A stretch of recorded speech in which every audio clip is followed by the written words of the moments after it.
No. All right, we are going to get started, and it is with absolute joy that I introduce Dr. Pico Ewoodzie. He is a dear, dear, dear friend of mine. I will say for those, I'm a new associate professor here in the sociology department, and I'm really excited to be here at Notre Dame and to start sort of bringing my friends along the way so you can introduce and be introduced to their incredible amazingness.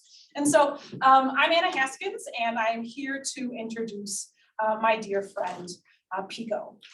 Dr. Ewoodzie's work uses qualitative methods to examine how marginalized populations in urban locales make sense of inequalities in their everyday lives.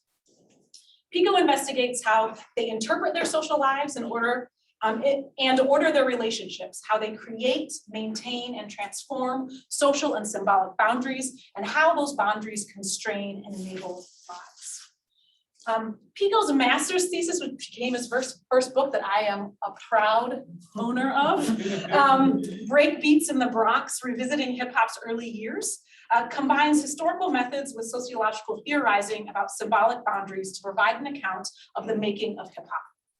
With the help of previously unused archival material, he sheds light on a crucial period, 1975 to 1979, that is consistently ignored in historical literature.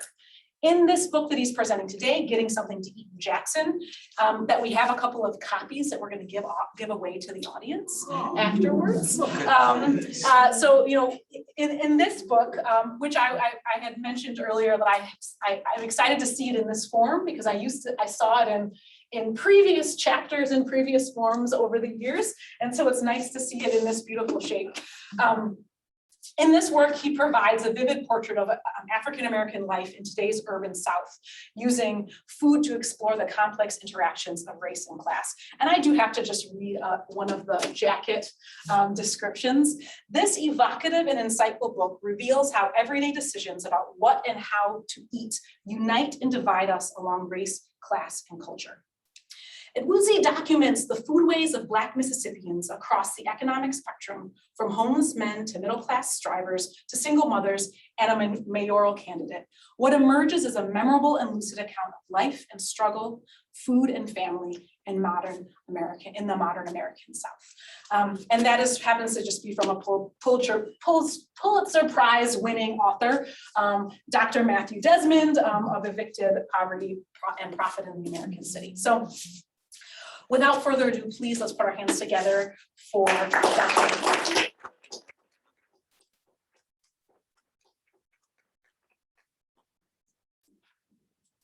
Okay. Can you hear me? Yeah. Something is coming out? Okay, great. Oh man, thank you so much. It is indeed a great honor. This is weird. Dr. Haskins, Anna I was telling the graduate students earlier, this institution is very lucky to have her. I mean that sincerely. She was like an assistant advisor to many of us. When Anna got the Ford Foundation, she made it a fellowship. She made it her mission to make as many of us also get it as possible. And so quite literally, right? So she always believes, I win if we all win. Right? And that's, I mean that.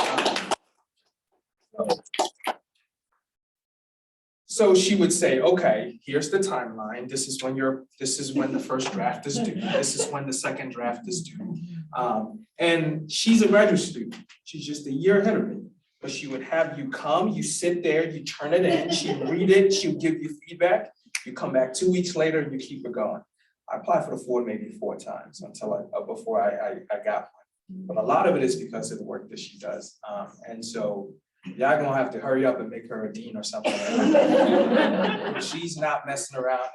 A lot of the things that a lot of institutions are trying to figure out, Anna was doing that work in graduate school.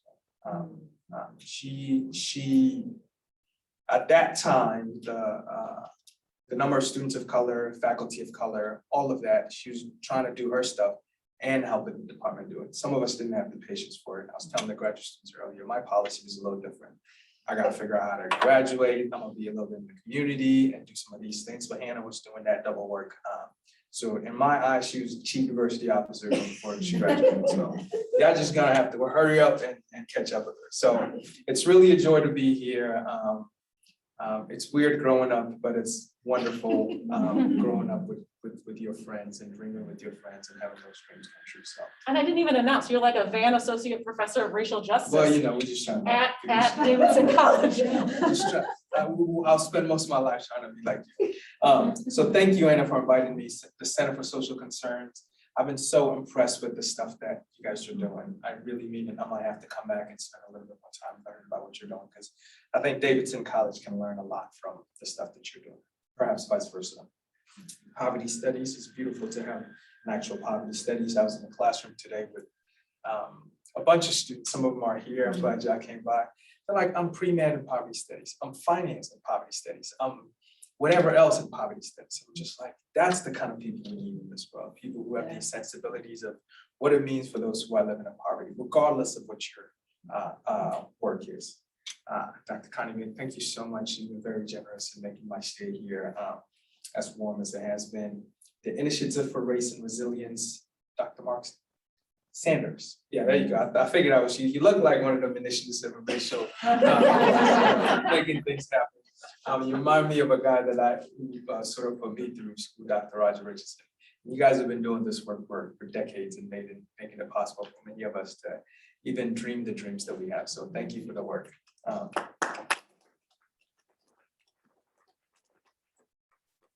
We'll jump right into this, right? I followed the lives of African Americans in Jackson up and down the social economic ladder to understand their everyday eating practices. I focused on 4 class groups: people who are in homelessness, those who live in poverty, the lower middle class, and the upper middle class. More specifically, I wanted to learn about the foods available to them, how they choose among what's available to them, and how they prepare and enjoy their meals. And I used what I learned from that to understand the intersections of race, specifically Blackness, and class in contemporary urban Mississippi. So Getting Something to Eat in Jackson is about the South, and more centrally about food and about class. The South. The earliest sociology writings were responses both in favor of and oppositions to slavery. Explorations of nationally present social concerns that directly concern the South also produce some of the best sociological writings. Here we can think about Anna Julia Cooper's work. We can think about Ida B. Wells's work. You can even think about Du Bois's Black Reconstruction. These type of works are works that sociologists of the South, Larry Griffin, calls sociology of the South. At some point, the South's role in illuminating national problems changed. When millions of Southern Black folks moved to other regions in the country at the turn of the 20th century, they took with them the fight for full citizenship in the US. Their struggles were no longer set in Birmingham or Columbia or Greensboro. They were now also set in New York, Denver, and St. Louis. So beginning around 1950, sociological research about the South, including ethnographies, slipped out of the center of the discipline. They became more about the region, less about the nation. These works are what Larry Griffin calls sociology of the South. And here we can think about some sociologists that don't really get taught in graduate schools anymore, Howard Odum or John Shelton Reed, right? Now, because some of the nation's recent provocative issues either are playing out in the South or are old, unresolved natural contradictions with deep roots in the organization of Southern life, sociological research about the South is returning to the discipline center. At least that's what some of us who are doing this work would like to think so. Here we think about punitive abortion law in Alabama and Texas, which has gotten us thinking and continue to talk about women's rights and reproductive rights. North Carolina's HB 2 statute got us all thinking and talking about human rights for transgender peoples. Voter ID legislation and other acts of voter suppression, the 2020 presidential election and the subsequent US Senate runoff, all eyes were on Georgia around that time. Police brutality against unarmed Black American citizens has recalled centuries of government-sanctioned torture and lynchings of the Black body. And recent discussions about the causes of deepening economic inequality begin with slavery and include racially discriminatory New Deal policies, which were all in many ways engineered by Southern Democrats. So all of these make us cast our attention below the Mason-Dixon line. This book exists in that moment and offers a deep portrait of Blackness in a quintessential Southern city. Race. There once was a time when Black Americans of various class backgrounds lived in and around the same neighborhoods. Racially discriminatory federal, state, and city housing policies, including racially restrictive deeds and covenants, prevented Black folks who could afford to do so, prevented them from living in other parts of their cities. Just as these neighborhoods existed, scholars also once studied Black life up and down the socioeconomic ladder. Here we can think about Du Bois's The Philadelphia Negro. We can even think about John Dillard's book, Caste and Class in the South. And we can also think about a few decades later, Black Metropolis by Drake and Caton. Today, these neighborhoods that were once socioeconomically integrated are now centers of concentrated poverty. Those who were able to have left. Those who remain do so only with others who are poor like them and cannot move. The neighborhood is no longer what it used to be. So the experiences of Blackness is also no longer what it used to be. And perhaps because these neighborhoods no longer exist, we also no longer study Black folks across class. We abstract their experiences. Most studies focus just on those languishing in poverty.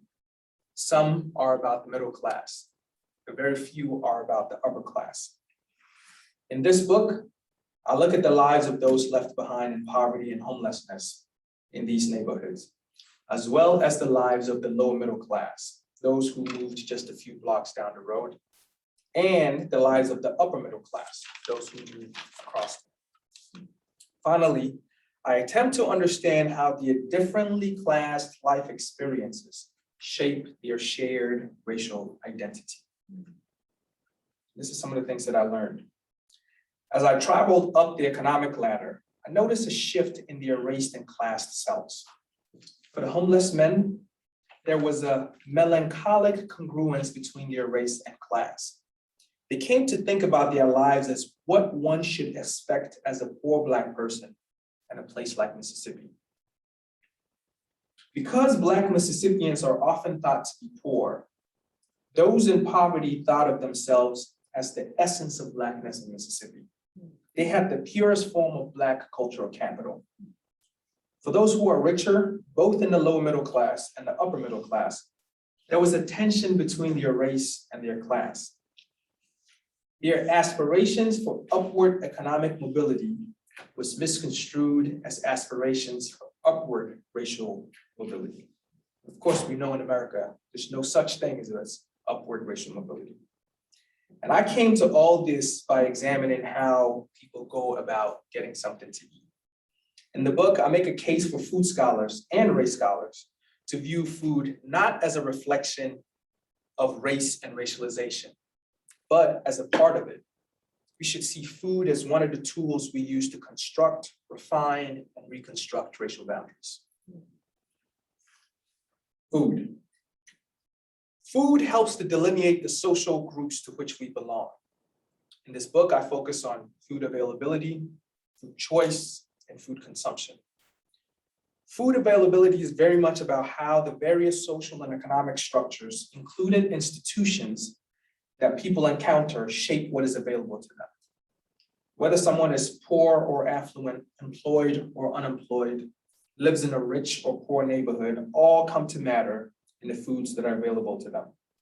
Perhaps more subtly, and we'll talk about this later, the cultural structures in which people are born or choose to participate also influence what foods appear available to them. Studying food choices shows how people navigate the structures they encounter. It is about seeing how ordinary Black Americans circumvent constraints and deal with historically and regionally rooted oppressive structures in the contemporary South. Doing so, we see that Black folks in different class groups have different living circumstances and therefore approach their food decisions differently. This in many ways disrupts the assumption that soul food and other Black American food traditions of the past are solely responsible for unhealthy eating behaviors among Black Southerners. Food choices are not just motivated by habits and traditions in the past. They are also the result of paradoxes and problems people face in their present context. And food decisions are also reflections of people's outlooks and projections of themselves into the future. So far I've suggested that food availability reflects people's living circumstances, and that food choice reflects how people navigate the circumstances. Food consumption, I argue, what people eat and how they eat illustrate how people think about themselves as they navigate their lives. This follows the popular saying that people are what they eat. But I focus not just on what they eat, but also eating, a social activity imbued with symbols of class and race performances. I study how people serve their taken for granted preferences for certain foods, including the plates and utensils with which they eat, and how they eat, including the space in which they eat, the people with whom they eat, and the time of day and for how long they eat. So Getting Something to Eat in Jackson is a book set in the contemporary South that shows what we can learn about food by studying race and Blackness in the South, and what we can learn about race and Blackness by studying food in the South. I began the research with a 2-week visit in June 2011, and I returned for most of 2012, and again during the summer of 2016. I'm happy to answer questions about my research methods. For today, I'll talk about 2 of my 4 cases. I'll focus on those in poverty and those in the lower middle class. My talk about those in poverty will center on a woman named Zanani.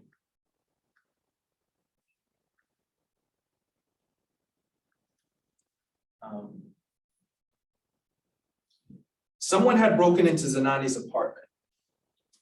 Only her cell phone was taken, but the incident disturbed her a great deal because she thought the person might have come to harm her. She had been thinking about moving, but this incident made it a higher priority. Social scientists have known for quite some time that urban low-income families move a lot. During the time of my fieldwork, Zanani moved 3 times. And since 2013, she's also moved 4 more times, all within the same 15-mile radius. And there's all kinds of research that shows the consequences of moving so much, including education research consequences. So on a brisk Mississippi spring day, I accompanied Zanani on her search for a new place. There goes some over there. She pointed to an old red brick apartment building as we drove through West Jackson looking for rent signs. She quickly added that the ones she pointed to looked raggedy, so we drove past them. I ain't going to move into just anything. She was firm about that because she didn't want to go back to living in places that were worse than her current location. What were those places like, I asked. As we talked, we both kept our eyes open for signs for other available spaces. It was a room in the house, she answered. I bought a hot plate and cooked off of that. It was terrible as hell. I had to go to my sister's house to bathe. It was really terrible. That was just me and my kids. I can't take them back to a place like that. The housing stock in this area was home to middle-class white Jacksonians before they fled to the suburbs. Then they belonged to middle-income Black folks who've also moved out in the last decade or so. Now they belong to poorer folks or bad landlords who haven't kept them up. Like thousands of others across the country, Zanani felt the squeeze of the shortage of rental housing, especially among small-time rental property owners. Rents have risen faster than minimum wage. There are not enough affordable housing units. There are no counties in the country with an even balance of low-income renters and affordable housing. What is more, families with children are frequently turned away. An audit study based in Mississippi Gulf Coast found out that 7 out of 10 families with children face discrimination in their housing needs. All these factors, rental market squeeze, increase in rent, rental market being a landlord's market, discrimination against families, all these factors negatively impacted Zanani. That's what we mean when we say the compounded impact of inequalities. Zanani resolved that she would get an apartment near both her mother and her sister so she could rely on them if she needed extra help. A week or so later, she invited me to her new place. It was a white 2-bedroom house on Rose Street with a front yard, a porch, a large living room, and a kitchen. The wooden floors inside were painted red. The 2 stained red couches were the same from her last place. The kitchen, which was down the hallway from the living room, was a decent size. It had a refrigerator and a stove. Unfortunately, neither of them were working. Despite this, Zanani chose the apartment because she already knew the owner, Mr. Davis, which meant that her rent history would not haunt her, and she could afford it. Also, it was only a 5-minute walk from her mother, Miss Deborah, who lived on Melba Street. So Zanani planned to use her mother's kitchen, which proved unfeasible over time and significantly affected how she fed herself and her family. Miss Deborah had been living by herself for quite some time. Around the time Zanani moved close by, she had transplanted her ailing brother from California to live with Zanani's father, Billy. Billy had quit or been fired, depending on who you asked, from his job. So he moved into Miss Deborah's house to help take care of the ailing brother. Because of this, Miss Deborah's one bedroom apartment, which she had enjoyed to herself, was now main living quarters for 3 adults. Zanani and her children moving nearby, her space, especially her kitchen, served 6 people, not counting the family members who routinely stopped by. When I pulled up to Miss Deborah's house on one occasion, Zanani and her sister were already there, sitting on the concrete stoop in front with their children enjoying a snow cone. I followed her inside a few minutes later. She announced that she was going to go to Church's Chicken, a fast food restaurant, but decided to make her own instead. Her mother applauded her decision and added that she also wanted fried chicken wings and some rolls. Zanani agreed and made enough for everybody, including the children who rushed inside as soon as they smelled the food. In addition to the rolls and the chicken wings, she fried some chicken livers and had me try them. We ate together, not at the same table or at the same time. We each just took bits and pieces of different things as it came off the stove. And everyone got a kick out of watching me try chicken liver for the first time. The scene at Miss Deborah's house was similar the next day. Zanani and Mary, her sister, were hanging out on her mother's front stoop. Miss Deborah was snacking on something before I arrived, but decided to make a burger for herself. And she says, "We ain't got no bread because Zanani took a whole loaf of bread with her. She can't be doing that." Not long after Miss Deborah warmed up some oil to fry some frozen cut up potatoes to go along with the hamburger patty, Zanani and Mary, along with their 4 children, walked through the door. They all wondered what their mother was cooking and asked if they could have some. "I don't appreciate y'all coming here to eat up all my food," she shot at their request. "I ain't got a job, just like most of y'all, but I've been feeding you and your kids." Not wanting to hear her mother complain, Zanani stepped outside to smoke. I stepped out with her. "All that damn talking makes my nerves bad. I come here because I can't cook at my place," she complained to me. It was one of the many costs of the affordable housing crisis. For Zanani, not having the option to cook at her place was the price she paid. We could hear that her children were fighting over something inside. So fed up with the noise, Ms. Deborah ordered Zanani and Mary to take their children back to their respective places so she could have a peace of mind. When Zanani returned to her apartment with her children, she made them tuna sandwiches. When I arrived unannounced at her house another day, Zanani jumped in my car and asked me to take her to her sister's apartment even before I could park. We headed to her sister's house and she went straight to her fridge in search of food. Jamila, her sister, heard the commotion in her kitchen and appeared from the bedroom. "What are y'all doing? I didn't even know y'all was in here." Zanani responded that she was getting something for the kids to eat. Absolutely not. You can't just come and take my food. I have just enough to last me the end of the month. It was the 19th day of the month. Zanani kept on as if she did not hear her sister. Zanani, I'm serious. I need what's in there. Abruptly, Zanani stopped searching and signaled for me to take her to her mother's place. She knew her sister would help if she could, so she wasn't upset. She was just disappointed.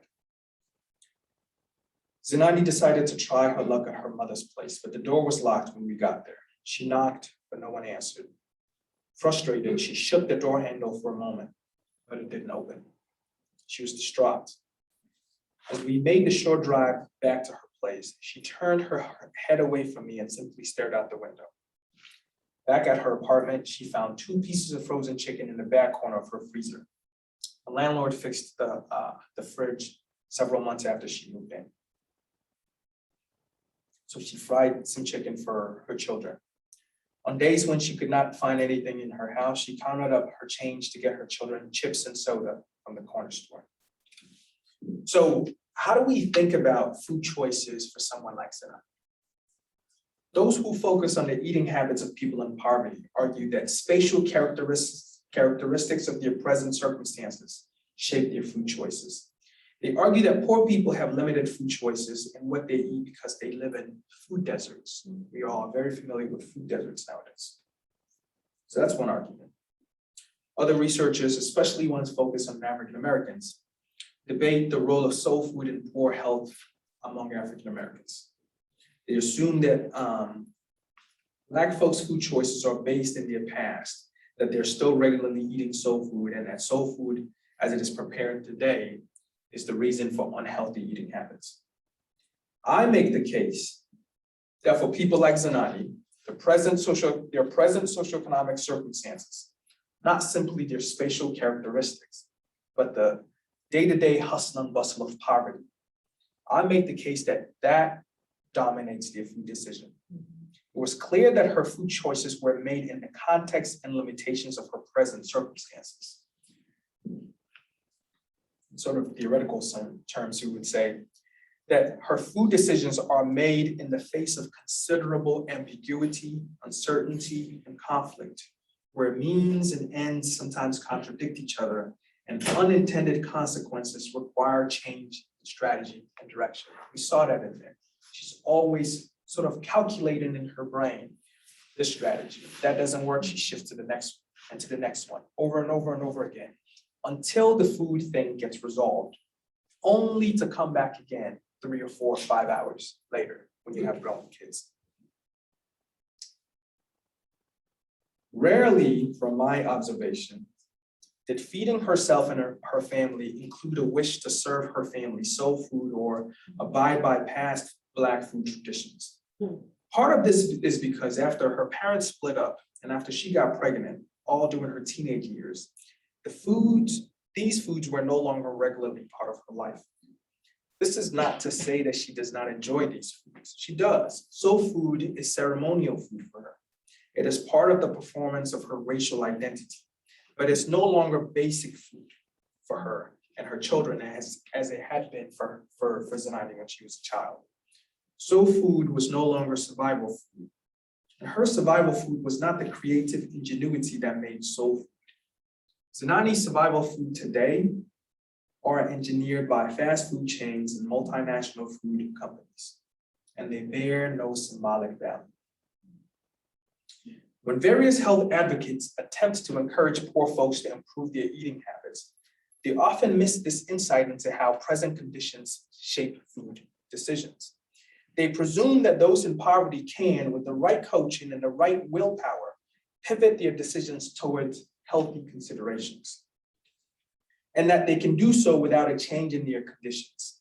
In other words, they presume that within the same situation, people like Zanani can switch from decisions that are dominated by the limitations of their present circumstances to decisions dominated by the promise of their future health desires. Because when we make decisions about our health, we're essentially making decisions for our future self, right? You eat to satisfy yourself, but you're eating all that Brussels sprouts because you hope like next week or 2 weeks or 3 months later, it will have positive health outcomes.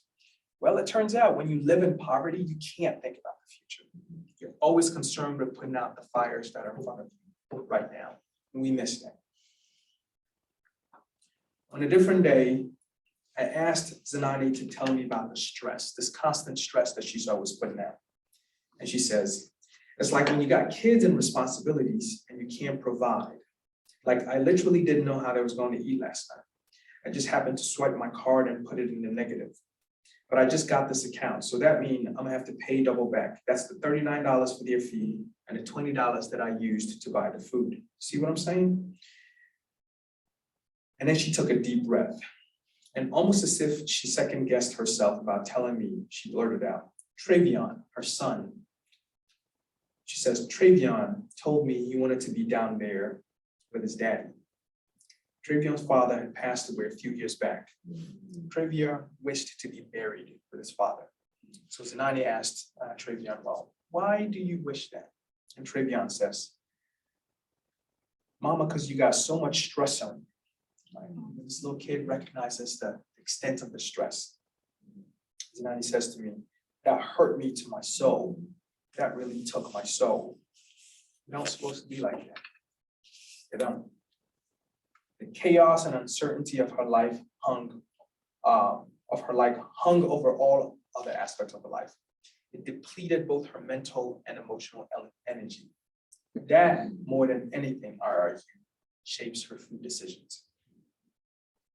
I'm going to switch now and talk about the experiences of the middle class, the lower middle class. I'll talk about a woman named Miss Monique. Miss Monique and her family moved to Jackson from Washington, D.C. And they came to one of their sort of lifelong dreams to open a barbecue restaurant. And so I got in with them by, first I went there to eat several times, and then I volunteered as a dishwasher, and I swept the floors. I scrubbed so many pots and pans. So that's sort of how I got in with her.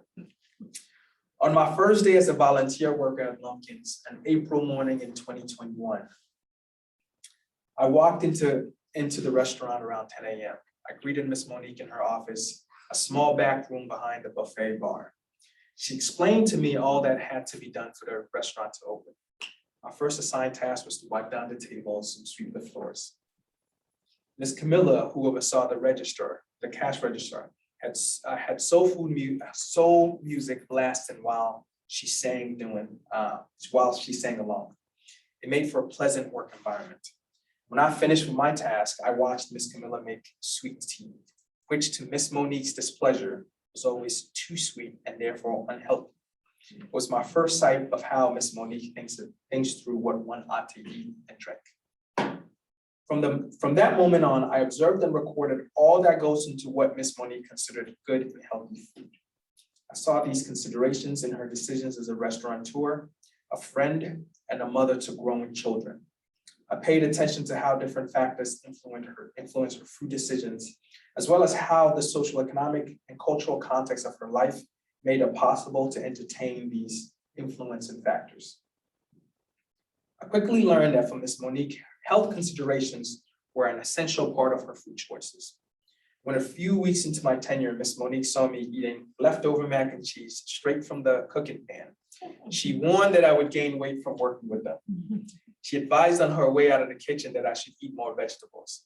When I responded in jest that I would eat some fried green potatoes, she responded with a stern motherly grin and, "Those don't count. Frying them takes all the ingredients out." As we got closer to opening time on my first day, I helped Robert, the cook from the back, take the smoked chicken and side dishes appetizingly arranged in silver buffet pans from the kitchen to the serving line. He lit candles under them to keep them warm. And when it was all set, we just waited for our customers to come. It wasn't a particularly ceremonious day. There was a handful of customers, but it wasn't a lot. Miss Camilla played and sang to her soul music in the front. Robert nodded and mumbled to hip hop music in the back. When the customers finally thinned out around 2 p.m., Miss Camilla, Miss Monique, and I gathered in the dining area with two customers who were also good friends of the Davis family. Robert, the cook, and Kenny, the dishwasher, either ate in the back if they ate at all, or they stayed in the backyard smoking and joking one another. I never saw them eat in the dining room area. I read their distance as evidence of their class differences. Robert and Kenny were squarely working class. Miss Monique and her friends were squarely lower middle class. Writers about the South frequently exclude these intraracial class dynamics. The experiences of Black folks in Mississippi are often homogenized.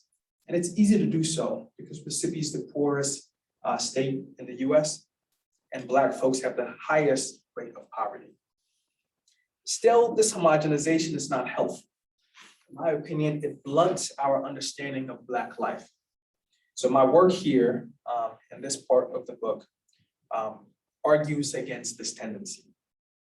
Often after the crowd left, Miss Monique, Mr. Melvin, and her friends enjoyed long leisurely lunches when they debated politics, race matters, and what they had heard or read from NPR or New York Times. One of the regular participants in this conversation was a man named Charles, a good friend and a loyal customer. He's morbidly obese, standing at 4 feet and 6 inches and weighing about 400 pounds. When Charles came to eat on subsequent occasions, I made time to sit and talk with him. I learned a ton from him. He's a brilliant man with an encyclopedic mind filled with details of Mississippi's cultural history. For some time, Charles stopped coming to Lumpkins to eat. When we reconnected and started spending time with one another several months later, I learned that he had, for health reasons, changed his diet. He was now vegan. In the book, I used the experiences of the Davis family and Charles to characterize the lives of the lower middle class. Black folks among the US middle class are different from their white counterparts. For one thing, the history of upward mobility has been more gradual because of paternalistic white supremacist policies that systematically blocked their economic progress. For another, Black folks do not benefit from their improved financial positions in the same way as do their white counterparts. To point to just one example, middle-class Black folks live in more impoverished neighborhoods than their white counterparts. Both of these distinctions factor in how they go about getting something to eat.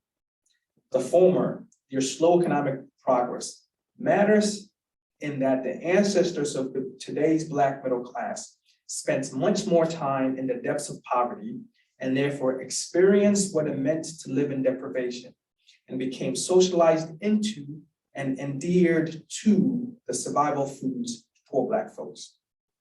The latter, the unfulfilled promise of their upward mobility, is important because in a contemporary resegregated America, the poor neighborhoods in which the Black middle class live provide less access to healthy and diverse foodscapes.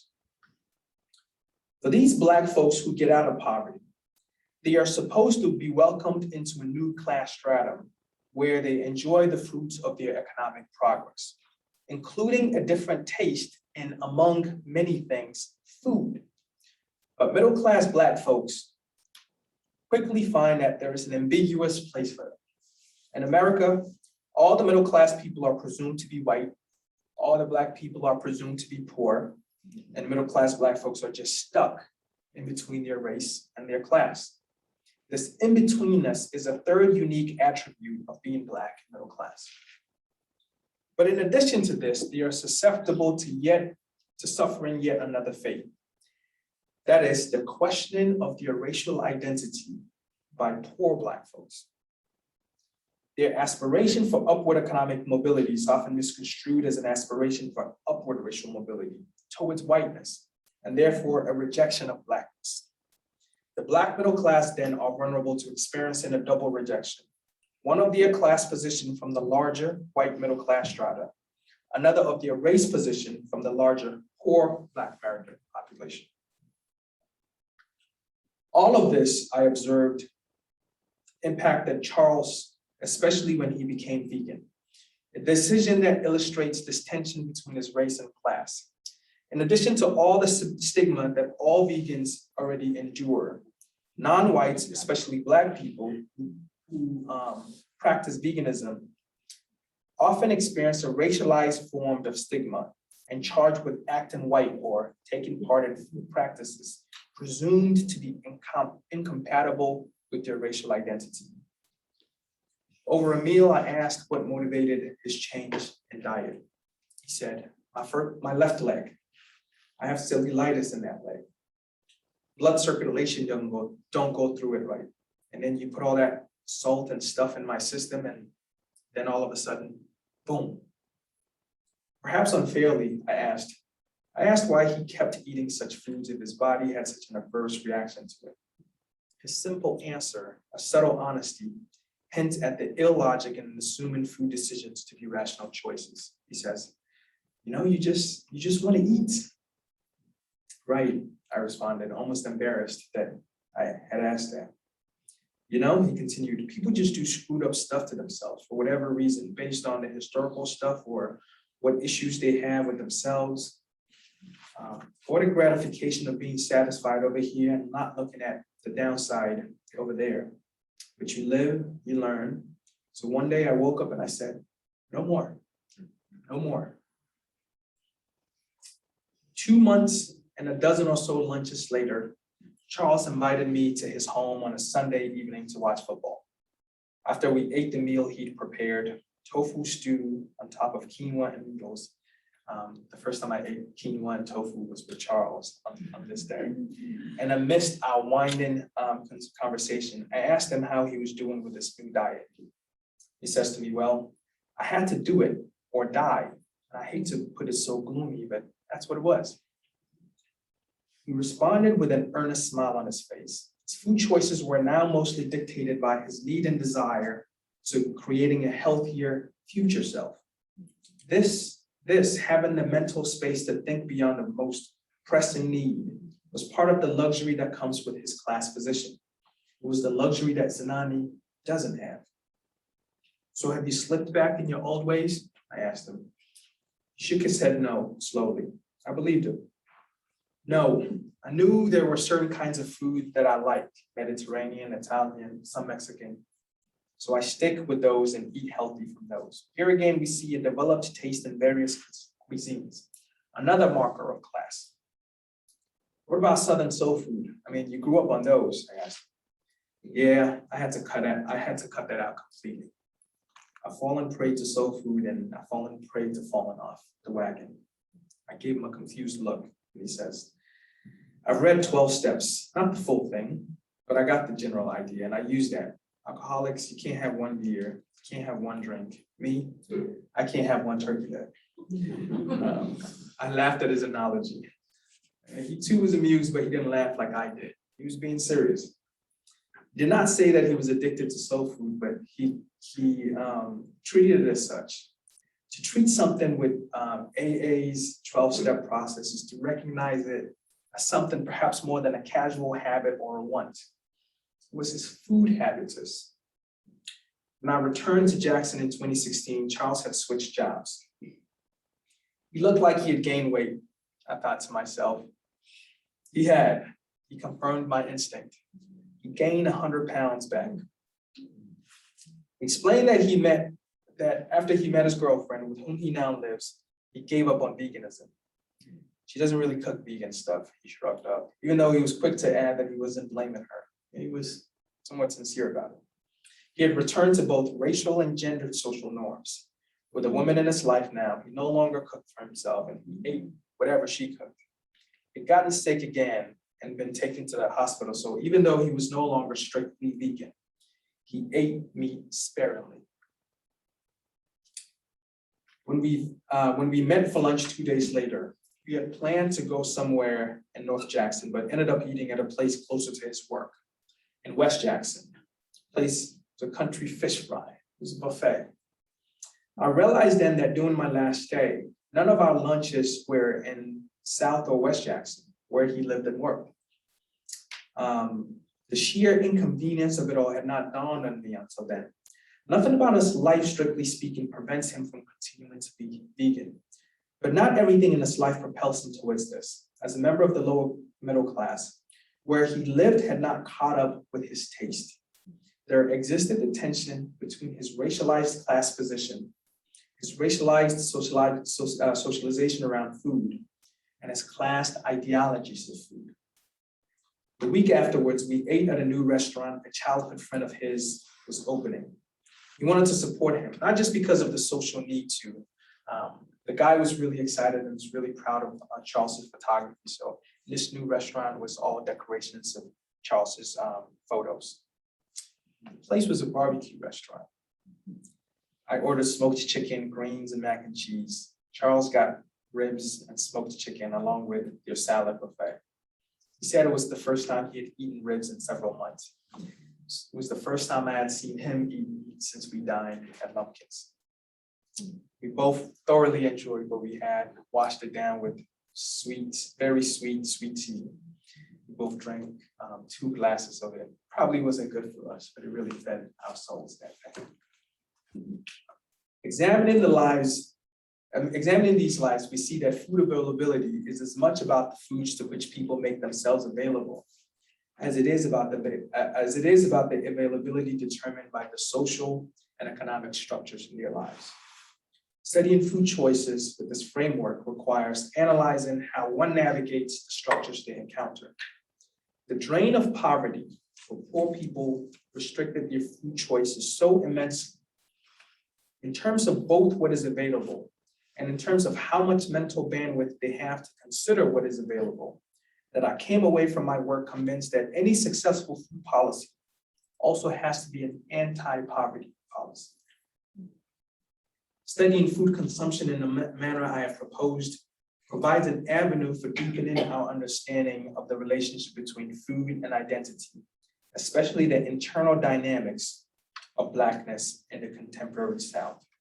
What I present here, I hope, has showed this tension between race and class that exists at different points of the class ladder. And I will end here and look forward to your questions.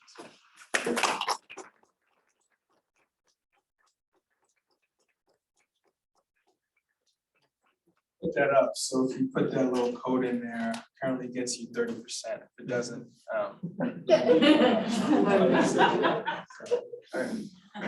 so here's my bad food pun here. So hopefully that was some food for thought. My editor was great. I had a bunch of those in there and she took every single one of them. I had good ones too. Yes, please. This was wonderful, really interesting, and I'm connected to a few different local food initiatives, and a lot of the things you were saying resonated with our ethnographer did some work in the spaces that we were looking at for one of the projects. Well, shout out to you for having an ethnographer on staff. Yeah, That's great. So the faculty that did the ethnography found the same thing about this idea of food foraging, but in the neighborhood we were looking at, which is an extremely mixed racially neighborhood, but not mixed economically neighborhood. So it had a very large kind of aging white population, a Latino population, and an African-American population, all in the same kind of couple census tracts. And I think the thing that was interesting to me is she found this foraging behavior that you were kind of describing of like, less transportation constraint because a lot of them would get rides places, then kind of figuring out where to find the best deals or but the thing that was interesting is that it seemed to divide along the busy mother versus the elderly versus so like some age layer in there too. And I'm kind of curious if you saw any kind of differences you might attribute to just stage of life and how harried they felt. So in sociology, we have this idea of like a negative case, right? Which is like you put all the theory together, and then there's that one case that messes everything up. And it just throws everything off. We think those negative cases are really, really important because they help sharpen it. So in this part of the book, there are 2 chapters about Zanani, and the 3rd chapter is about Miss B. Miss B grew up in Lexington, Mississippi. She has 2 jobs. She's raising her grandkids and an adopted child. Miss B goes grocery shopping every week. Miss B has food in her house to last her for I don't know how long. Miss B cooks dinner every night. Miss B is in the same poverty situation. So how do we explain that? It's your negative case, messes up everything. I can't come on and do this theory of like, poverty sucks up all your all these kinds of things. So it turns out for me, and this was why the going in 2012 and going again in 2016 was interesting. The poverty that Miss B was in 2012 was relatively allowed her to have a little bit of a stable life. She owned her home, she was paying on it and so on and so forth. I can't believe 2016, she lost her house, she was renting the place. The assumption that we make that the food habits were transmitted down to somebody like Zanani, Miss B actually grew up cooking and all that kind of stuff all the time. She actually learned how to do it in a way that Zanani actually never did. But even inside of when her poverty became a lot more unstable, Miss B was no longer to do the things that she that were always done, do the things that she knew how to do. And so for her, instead of going to the grocery store, she now started shopping at Dollar General. Instead of buying these ingredients, she bought these other ingredients. Instead of doing this, she did. So the argument for me here, the bandwidth part is really important and interesting. And I think you're right, that goes along with folks who are single mothers. But I think the point is that people adopt their food decisions to their present context. Whatever it is that's in front of them that they got to figure out, they do that. So when Ms. B's poverty was more stable, it gave her a little bit more peace of mind to reach to the past and say, it used to be like this, so I'm gonna do it like this. But when her poverty became less stable, the theory that all this is based on is a sociological idea about what is one's agency. The argument simply is that our agency, what we tend to do, the social folks here, I'm seeing graduate students, I'm nodding, is that like it's either dominated by your present, dominated by your past, or dominated by your future. One of them is dominant at some point. So the question that the theorists in this paper leave us is when? The paper's called What is Agency? For Ms. B, when her poverty was more sort of stabilized, she was able to do this drawing on her past more. When it was less stabilized, she only had to focus on the present. Our assumption with food decisions is that people should eat healthy, but eating healthy requires that you think about your future. Yeah. So what life circumstances allow you to think about your future? That's what we got to figure out. And so if we keep pitching ideas for eating better, that's based on the context of your life that allows you to draw on your future. We're just gonna get it all wrong. Because people can't, you can't. And the research that's related to this is like, think about graduate students doing prelims, or think about undergraduate students doing finals. Your worst eating habits, some of them don't bathe, like it's just like everything is there. It turns out, ramen noodle pie. It turns out that when you have different kinds of scarcity, you also start to behave similar. So people who do research about lawyers, I was a paralegal for a lawyer in Jackson. They don't eat all that because they have scarcity of time. Wow. Can I ask for a clarification? When you say stability of poverty, are you talking about not just the variance in income or predictability of income, but also like the housing stability? That's it. More than anything, it's So housing. housing stability, we're Yes. seeing correlated right. with. More than anything, housing. Very I can't do the correlation stuff. My people over here don't kick me if I start talking about correlation. I don't even necessarily mean it statistically. I mean, we're seeing a pattern of It's housing. relationship between them. Absolutely, it's housing. Okay. Ms. B loses her housing, things sort of shift out a little bit. That was a very long-winded answer. No, that was perfect. Thank you. Yes. So I really like that you said like one of the conclusions is in order to deal with issues of food scarcity, we also have to deal with issues of poverty in general, right? Right. Kind of going with that conclusion, why would you argue, or how did like government programs regarding like food stamps and the like, how did that serve or how did that work in the lives of the people that you talked to? Yeah. Or learned from? You know, sometimes it was helpful. I saw it most, actually, this was in case I wasn't successful, but it could have been, right? So I go back in 2016, Zanani now has an infant, okay, third child. And she's going to this mini grocery store set up for mothers with young children. It's one of the services they provide, right? And so she's going to go get, it's like a room, but it's sort of set up like a mini grocery store. She goes in, and it would have been perfect. She goes, she doesn't have much, she grabs what she needs, she goes home. The thing is, you can only come twice a month or something to that effect. She goes there and she's 2 days short of the new cycle beginning. So they turn her away. Like, they turn her away, and it's like that afternoon gets totally thrown around because the food that she was going to use to buy, the money she was going to use to buy food for her older children, now she got to go use it to buy formula. And formula is not the same as going to the Burger King and grabbing something for the kids to eat, right? So it just totally throws. So in some instances, it sort of works, right? But things become pressing. She once traded her food stamps for something else. Her social welfare office found out, and they ducked her. So instead of getting $285, she got $175 for herself, right?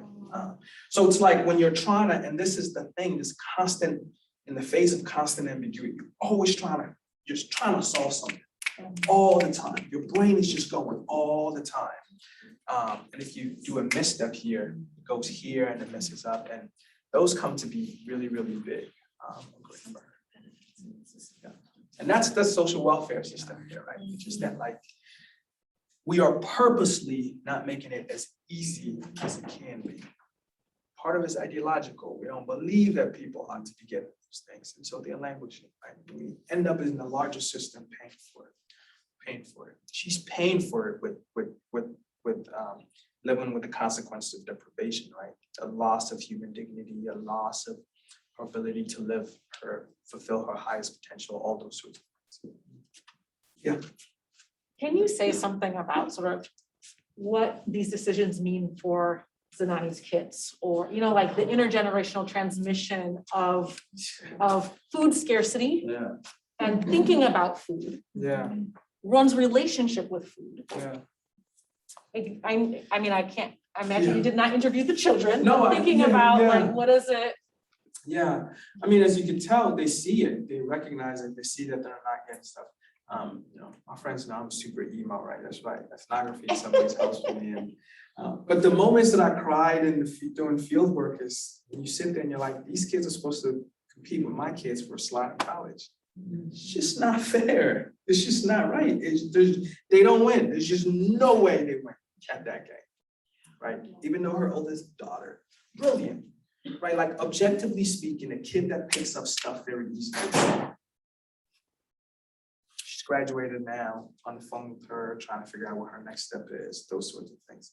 So in like the sort of like higher, sort of maybe a bit emo level, or maybe like thinking abstract level, it's that they just don't feel like they're being given what it is that they need to survive. Right? And they're not. And they're not. Literally, they're not being nourished Right, the way that one should be, right?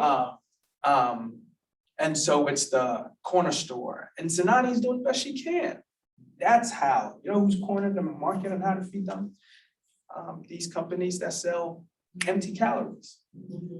They know you go buy them, they know it's cheaper if you go and get them. So on that level, all of that is true, but on the high level, when we connect all of this to the research on brain development at a young age and nutrition and all those sorts of things, we see that we're not doing right by those. On yet another level, as an ethnographer, being there and a kid coming to you and is like, yo, please take me to the corner store. I'm hungry. I haven't eaten or whatever. You're just staring at this kid, and they're not lying. They're like, this is true. Those were really, really difficult moments. Sometimes you gave in and went. Sometimes you didn't have it. You just say, sorry, I can't. And then the mothers would get very upset that they would come and ask me that, right? Because their sense of dignity is at stake, right? It's a backhanded way of them being told that they weren't being good mothers. And they didn't have a lot to offer their children. That sense of being a good mother is one of the things that they had. It's tough. Yeah. I'm so grateful to, I guess, finally see your research and also to be able to share a meal with you. Just after this, just thinking about the symbolism of food and everything. That was really great. I kind of want to hear more about your decision to center your study in Jackson, Mississippi. Sure. And also talk about why it's important for researchers, specifically researchers that are examining like Blackness and class, to also kind of consider how it differs regionally, especially in the United States. Yeah, so I started it off with this conversation about the South and South coming back in the center of discipline and all those sorts of things. Because I want us to hold both ideas in our heads at the same time. Yes, it differs in regions, but part of the reason why I'm doing this work now is to make the argument that problems in the South are ways of us examining national problems. Right, so I think we're back. That's what I mean by sociology in the South. We're coming back to that now. I remember being in Jackson, and I actually have an email and I wrote to, and at the point it's like, who from Wisconsin wants to go to the city, right? Except for this week. But there's just so much stuff that was happening there that I thought was interesting. How did I get to Jackson? I was driving through it. ABS, Association of Black Sociology, had a conference in New Orleans. I didn't know the South at all. My roommate was from Nashville, so I'm like, let me rent a car and drive through. And I got to Jackson. And first of all, if you study race, Mississippi is like, that's an important place, right? So part of it was that challenge of trying to write something about Mississippi. But there's something about that place that was moving to me. I can't really explain it. That I went and I spent the 2 weeks there, and it was really, really great. But I think you're hitting on something that you're absolutely right about. We can't have all the books about Black life being set in Chicago and LA and America, right? What if y'all left? Like, just know that you're not bounded by doing your research and setting it in the US. There's no rule that says you have to do that. I know it's for a lot of reasons, right? The discipline is really bent towards US centric. Trying to get a job and all that stuff, and I totally understand. But on my sabbatical, I spent some time in France, and then when I was there, and I'm like looking at Blackness there, I'm like, these 5 things that we used to define Blackness, only 3 of them work in France. Does that mean all our theories about Blackness are just US theories about Blackness? If so, we got to start qualifying them, right? But if we're trying to create theories, which are these ideas that are supposed to be true regardless of context and blah, blah, blah, then we really need to be careful about what we're doing. So in the US itself, I think we can diversify where we set our studies. And I just happen to have sort of found my way on this, but you're from there. New Orleans for me is like, I know you went to Dillard. Are you from New Orleans? No, I went to school in New Orleans. I'm from Chicago. Okay. But New Orleans is one of those places that is intimidatingly complicated. Like for me, I just can't. It's got Creole stuff. It's crazy. So I highly encourage that, and I think there's a lot of really smart people who are writing about the South today, and return migration. Black people are moving back to the South too. So there's a lot of stories to be told about the South. Got 2 more questions. Let me go over here. Go ahead. Hey there. I am a lawyer and a policy advocate on SNAP and Okay. Yeah. I'm I'm afraid because you're about to ask me a policy question I may not hear. not at all. I agree entirely with your comment that the programs aren't as straightforward as they need to be. I spent the last 5 years living in South Carolina. I'm originally from South Bend, going back. I also agree entirely that it's a completely different experience. And my experience now doing these national calls is that the Southern perspective gets completely forgotten in terms of the lack of interest of state agencies to connect That's right. folks with benefits. Like there are obstacles and barriers set up. That's right. as you know. That's right. So with the next farm bill coming up in a year and a half Sure. and a whole new world in terms of who's running SNAP, what would be do you have like a See, top? there she is. And what she's done right here is poke this we were talking about before, right? Grad school didn't teach me how to answer policy questions. You see what I'm saying? Poking really directly at that. Honestly, I don't know. I don't know, but I think if I was supposed to hang something on the theory that I've already built, I think if we know that poverty soaks up so much of people's mental energy, we have to simplify the process. Like the details of it, that I would need to really think about it to give you a full answer. But the structure of the thing itself has to be simplified, right? More than anything, it has to be that. And then I think, well now, okay. Then I think we also ought to get to a place where there ought not be so many strings attached to receiving certain benefits. I remember going with Zanani to her social worker, and she wanted employment. She had to, no, in order for her to continue to receive her benefits, she had to demonstrate that she was actively looking for employment, which required that she had to come back to the place for job training. The next day, I couldn't take her back to the place for job training. That was her first thing against, you're not showing that you're employed. Yep, Right. Mississippi is a mandatory employment and training state. Those kinds of, okay, so now I'm on a roll now, right? So that's the second part. Third thing that I can say is that, like, I know we can't, to leave these things up to the state just doesn't work. Because you just get penalized by the, like, it just doesn't work, right? Because now you have, in some instances, money that sits there, but for exactly what we were talking about earlier, but for ideological reasons. Policymakers in the state of Mississippi refuse to allow for folks to be able to get that stuff just doesn't. And so it turns out that there's really unequal access to the money. Some people in some states in the same situation as not are receiving a lot more benefits than other folks. Can I add to that?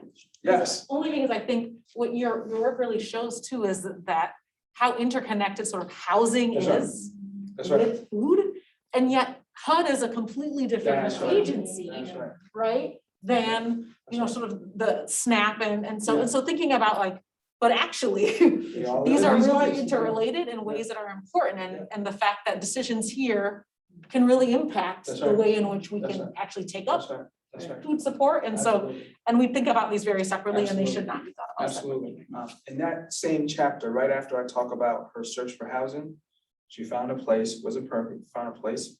Next thing, she gotta look for employment. So we start applying for a bunch of places, looking for it. And with all of that kind of stuff, you also see, you go, you do 15, 20 interviews and you come back and Travion says, I'm hungry. You're exhausted. So now you want me to like go pull out the thing and go shop not in the outside, but go buy the right foods and cook and all that. It's just ridiculous. It just simply isn't happening. Right? So connecting these to other things. Thank you. Yeah. I'm curious, a lot of your findings shared with other minority groups and even among poor whites. I don't know. I can't say that because I have to be honest with, it wasn't comparable at all. Yeah. The policy aspect of this is really interesting and important to me, but as a cultural sociology, I'm also I'm telling a particular story about my comparative is across class inside of just Blackness. Yeah. Yeah. Not same class in different racial groups. Yeah. Yeah. Go ahead. So kind of going off of that, I thought it was really interesting how like this idea of like the states run welfare programs, Sure. right? And I was curious, as someone who studies political sociology, how your respondents kind of thought about policy making Yeah. towards poverty. Yeah, that's interesting. It's a really important question that I think about often.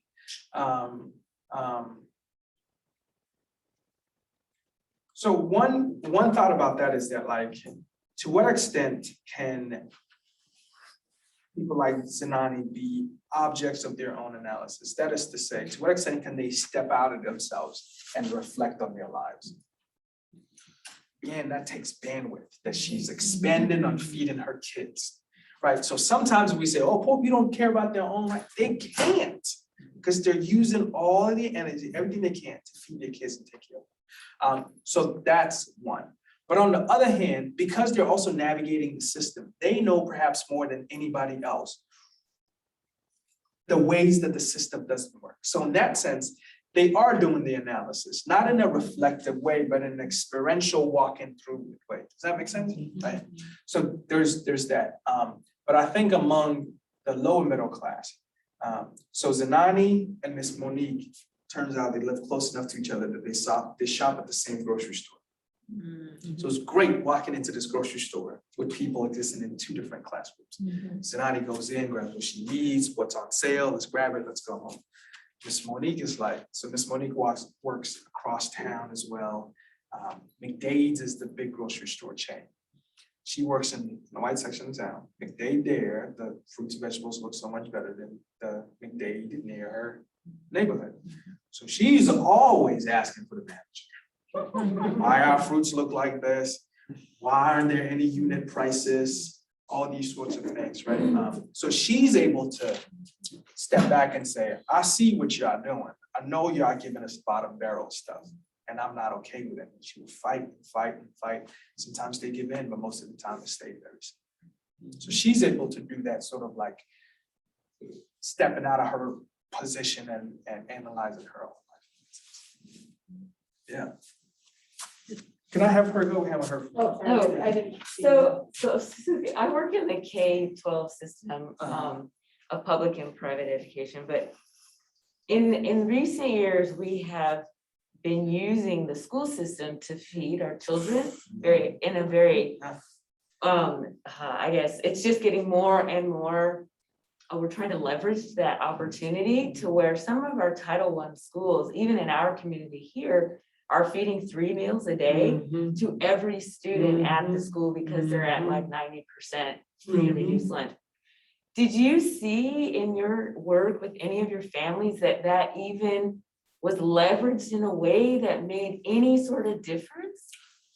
Yes, it makes all the difference in the world. No, I didn't see it through the K through 12, but I saw it through this nonprofit, which to this day, I think they're doing some of the most brilliant stuff around this that I've ever seen. It's churchy, so like, you gotta go to church, but. We're in a. Oh yeah, my bad. I didn't mean it in a bad way. I go to church. But they pick up the kids from school. They come, they help them with their homework. They feed them. They do church activities. And then they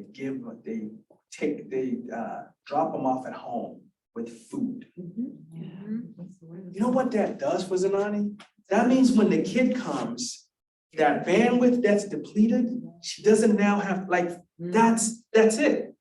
That's, right? So I think what we try to do as sociologists sometimes is like point to these mechanisms, and once we find them, we gotta find a way. So why don't we have food trucks running around all in poor neighborhoods at 4, because you know who had food trucks? Yuppies, people like, you know, or food trucks in these neighborhoods. You give them food, and then in the bag that's attached to the thing they just bought, they have all the grocery ingredients that's in there so that they can make the same thing the next day. That's also not a crazy idea. I subscribe to Sunbasket because I don't have time to go to the grocery store. So once a week, they drop on my door all the ingredients that I need to make 4 meals a week. Because that's the only way I'm cooking. But you know, the company's like, oh, you pay for that service, cool, because we understand your life is busy and let's find a way to make your lives easier and I'll pay for that. But if we say we have to do the same thing for poor folks, and I think that like part of it is just like, it feels a little icky thinking about how do we, I don't think government can solve all of these social problems, but I think we can certainly make it easier for people to have the peace of mind to even think about their own problems. I think that's something like, so get kids to eat 3 square meals at school, that's amazing. We gotta think about what do we do over the summer, what about when they're sick and they can't go to school and so on and so forth. And we all know what COVID happened in Charlotte. The school district was delivering foods at home. Yeah, that's what we're finding, Yeah. and summer too. It's amazing. And I think that's all really, really important. That feeds the kid something better than but I think most importantly, it allows the parents to think about how do we solve these other problems. And I think that's really important. How we doing on time? I don't know. We good? I'm good. I got some food I can go left over. Did you have one more question? Well, actually, a lot of the folks some of them were policy, but I guess back to some of the policy questions, because she asked one around SNAP and WIC that I was interested in. But when you think, and I know that this is not really a policy question, but it's more an imagination, it doesn't have to be straight from your research. I think about, mandates in areas where they don't think, people should be given a handout. And then I think about the differences in way federal programs are delivered for things that they've decided they care about, like water quality. Sure. And they actually have a federal employee Sure. running that program, not a state employee with it going to the state. Yeah. And I wonder, has anybody like in the space that you were bumping into kind of just talked about not just policy differences, but delivery, kind of back to the idea that housing is integrally linked to food, and maybe Yeah. states shouldn't hold something that's so, Not that I've bumped into, because but equity is like fundamental in that. all of this stuff is also not new, right? Like, so the research shows some of these differences in delivery or access to the pockets of money, access to welfare, correlated with states with higher percentage of Black folks. So when we say that, it sounds like people are trying to do conspiracy theory stuff, but this is engineered to be that. Right? When we say the New Deal policies didn't work, it wasn't an accident. People weren't, I hear what you're saying, but my point is like, this isn't like an equity puzzle that we're trying to solve. This is a racist policy. Because what undergirds all of these kinds of things is that, right? I think the ways to get to it, we can, but for me, if I see the evidence over and over and over and over again, from New Deal all the way down to now, and if we intentionally put in some of these race neutral restrictions, but the disparate impact is that's the part that's in some ways frustrating. Yeah. And so I don't know if it's a puzzle to be solved. I think yes, we don't think poor people should be given stuff. We definitely don't think poor Black people should be given.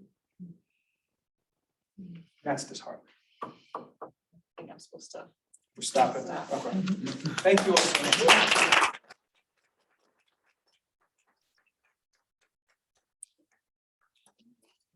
I was gonna say, I don't know how these can or